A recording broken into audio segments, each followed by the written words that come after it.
د زړه زنګ لري کولو علماء کرام به طریقې ذکر کړي. په هغو طریقو کې یو طریقه ذکر الله دی. په کثرت سره الله رب کریم ذکر کولو سره د انسان زړه زنګ لري کیږي. الله محبوب صلی الله علیه و آله وسلم فرمای بشکا اوس پنه ته څنګه زنګ لګي داسې د انسانانو زړونو ته هم زنګ لګي. عرض وکړل شو یا رسول الله صلی الله علیه وسلم د زړونو زنګ علاج څه شی دی؟ نو وی فرمایله مرګ زیات یادول او کثرت سره د الله ذکر کول. زیات مرګ یادول او کثرت سره د الله ذکر کول دی.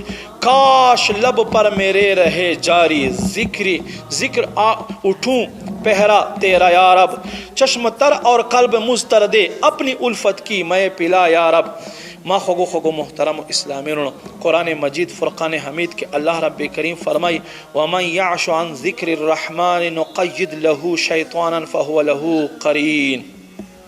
فرمائی سوک چې د رحمان له ذکر نه مخ وګرځوي پس مونږ به د سره شیطان مقرر کو او هغه به د سره وي. یاد وساتئ نبی پاک صلی الله علیه و آله وسلم فرمایي د شیطان چې کوم سوند دی سوند خله هغه د انسان په زړه باندې وي.